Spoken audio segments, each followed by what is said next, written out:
परमेश्वर की नाम की महिमा हो। परमेश्वर के प्यारे बच्चों, आज हम बाइबल में से उसकी प्रथम पुस्तक उत्पत्ति का 27वां अध्याय पढ़ेंगे।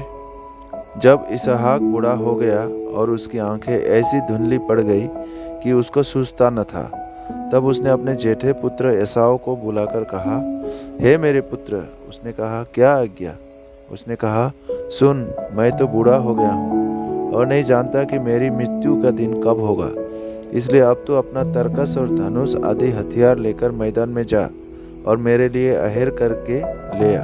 तब मेरी रुचि के अनुसार स्वादिष्ट भोजन बनाकर मेरे पास ले आना कि मैं उसे खाकर मरने से पहले तुझे जी भर के आशीर्वाद दूं। तब एसाव अहेर करने को मैदान में गया। जब इसहाक एसाव से बात कर रहा था, तब रिबका सुन रही थी। इसलिए उसने अपने पुत्र याकूब से कहा, सुन, मैंने तेरे पिता को तेरे भाई एसाव से यह कहते सुना है, तू मेरे लिए अहेर करके उसका स्वादिष्ट भोजन बना कि मैं उसे खाकर तुझे यहोवा के आगे मरने से पहले आशीर्वाद दूं।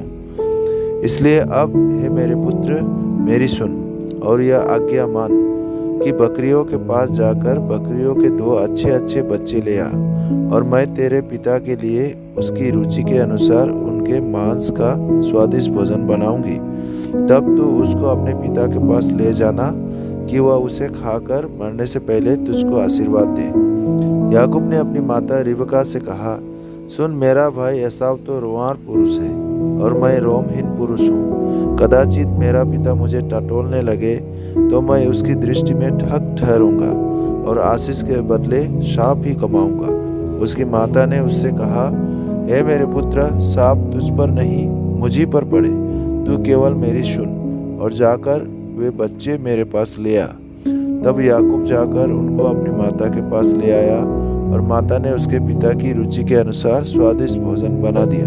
तब रिबका ने अपने पहलौठे पुत्र एसाव के सुंदर वस्त्र जो उसके पास घर में थे लेकर अपने छोटे पुत्र याकूब को पहना दिए और बकरियों के बच्चों की खालों को उसके हाथों में और उसके चिकने गले में लपेट दिया और वह स्वादिष्ट भोजन और अपनी बनाई हुई रोटी भी अपने पुत्र याकूब के हाथ में दे दी।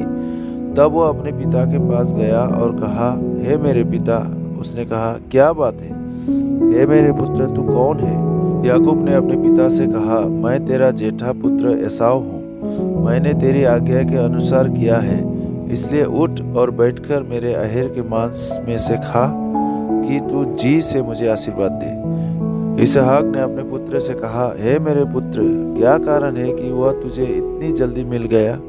उसने यह उत्तर दिया, तेरे परमेश्वर यहोवा ने उसको मेरे सामने कर दिया। फिर इसहाक ने याकूब से कहा, हे मेरे पुत्र, निकट आ, मैं तुझे टटोल कर जानूं कि तू सचमुच मेरा पुत्र एसाव है कि नहीं। तब याकूब अपने पिता इसहाक के निकट गया और उसने उसको टटोल कर कहा, बोल तो याकूब का सा है, पर हाथ एसाव ही के से जान पड़ते हैं। और उसने उसको नहीं पहचाना, क्योंकि उसके हाथ उसके भाई के से रोंआर थे। अतः उसने उसको आशीर्वाद दिया और उसने पूछा, क्या तू सचमुच मेरा पुत्र एसाव है? उसने कहा, हाँ, मैं हूँ। तब उसने कहा, भोजन को मेरे निकट ले आ कि मैं अपने पुत्र के अहेर के मांस में से खाकर तुझे जी से आशीर्वाद दूँ। तब वह उसको उसके निकट ले आया और उसने खाया और वह उसके पास दाखमधु भी लाया और उसने पिया। तब उसके पिता इसहाक ने उससे कहा, हे मेरे पुत्र, निकट आकर मुझे चूम। उसने निकट जाकर उसको चूमा और उसने उसके वस्त्रों का सुगंध पाकर उसको यह आशीर्वाद दिया, देख मेरे पुत्र की सुगंध, जो ऐसे खेत की सी है जिस पर यहोवा ने आशीष दी हो। परमेश्वर तुझे आकाश से ओस और भूमि की उत्तम से उत्तम उपज और बहुत सा अनाज और नया दाखमधु दे। राज्य राज्य के लोग तेरे अधीन हो और देश देश के लोग तुझे दंडवत करें। तू अपने भाइयों का स्वामी हो और तेरी माता के पुत्र तुझे दंडवत करें। जो तुझे शाप दे वह आप ही शापित हो और जो तुझे आशीर्वाद दे वह आशीष पाए। जैसे ही यह आशीर्वाद इसहाक याकूब को दे चुका और याकूब अपने पिता इसहाक के सामने से निकला ही था कि एसाव अहेर लेकर आ पहुंचा। तब वह भी स्वादिष्ट भोजन बनाकर अपने पिता के पास ले आया और उससे कहा, हे मेरे पिता, उठकर अपने पुत्र के अहेर का मांस खा ताकि मुझे जी से आशीर्वाद दे। उसके पिता इसहाक ने पूछा, तू कौन है? उसने कहा, मैं तेरा जेठा पुत्र एसाव हूँ। तब इसहाक ने अत्यंत थर-थर कांपते हुए कहा, फिर वह कौन था जो अहेर करके मेरे पास ले आया था, और मैंने तेरे आने से पहले सब में से कुछ कुछ खा लिया और उसको आशीर्वाद दिया। अब उसको आशीष लगी भी रहेगी। अपने पिता की यह बात सुनते ही एसाव ने अत्यंत ऊंचे और दुख भरे स्वर से चिल्लाकर अपने पिता से कहा, हे मेरे पिता, मुझको भी आशीर्वाद दे। उसने कहा, तेरा भाई धूर्तता से आया और तेरे आशीर्वाद को लेके चला गया। उसने कहा, क्या उसका नाम याकूब यथार्थ नहीं रखा गया? उसने मुझे 2 बार अड़ंगा मारा। मेरा पहिलौठे का अधिकार तो उसने ले ही लिया था, और अब देख, उसने मेरा आशीर्वाद भी ले लिया है। फिर उसने कहा, क्या तूने मेरे लिए कोई भी आशीर्वाद नहीं सोच रखा है? इसहाक ने एसाव को उत्तर देकर कहा, सुन, मैंने उसको तेरा स्वामी ठहराया और उसके सब भाइयों को उसके अधीन कर दिया, और अनाज और नया दाखमधु देकर उसको पुष्ट किया है। इसलिए अब हे मेरे पुत्र, मैं तेरे लिए क्या करूं? एसाव ने अपने पिता से कहा, हे मेरे पिता, क्या तेरे मन में एक ही आशीर्वाद है? हे मेरे पिता, मुझको भी आशीर्वाद दे। यूँ कहकर एसाव फूट फूट के रोया। उसके पिता इसहाक ने उससे कहा, सुन, तेरा निवास उपजाऊ भूमि से दूर हो और ऊपर से आकाश की ओस उस पर ना पड़े। तू अपनी तलवार के बल से जीवित रहे और अपने भाई के अधीन तो हो, पर जब तू स्वाधीन हो जाएगा तब उसके जुए को अपने कंधे पर से तोड़ फेंके।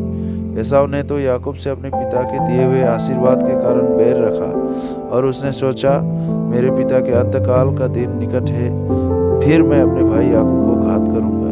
जब रिबका को उसके पहिलौठे पुत्र एसाव की ये बातें बताई गई, तब उसने अपने छोटे पुत्र याकूब को बुलाकर कहा, सुन, तेरा भाई एसाव तुझे घात करने के लिए अपने मन में धीरज रखे हुए है। इसलिए अब हे मेरे पुत्र, मेरी सुन, और हारान को मेरे भाई लाबान के पास भाग जा, और थोड़े दिन तक, अर्थात जब तक तेरे भाई का क्रोध न उतरे, तब तक उसी के पास रहना। फिर जब तेरे भाई का क्रोध तुझ पर से उतरे और जो काम तूने उससे किया है उसको वह भूल जाए, तब मैं तुझे वहाँ से बुलवा भेजूंगी। ऐसा क्यों हो कि एक ही दिन में मुझे तुम दोनों से रहित होना पड़े। फिर रिबका ने इसहाक से कहा, हित्ती लड़कियों के कारण मैं अपने प्राण से घिन करती हूँ। इसलिए यदि ऐसी हित्ती लड़कियों में से जैसी इस देश की लड़कियां हैं, याकूब भी एक से कहीं विवाह कर ले, तो मेरे जीवन में क्या लाभ होगा? परमेश्वर इन वचनों से आपको आशीष दे। Praise the Lord.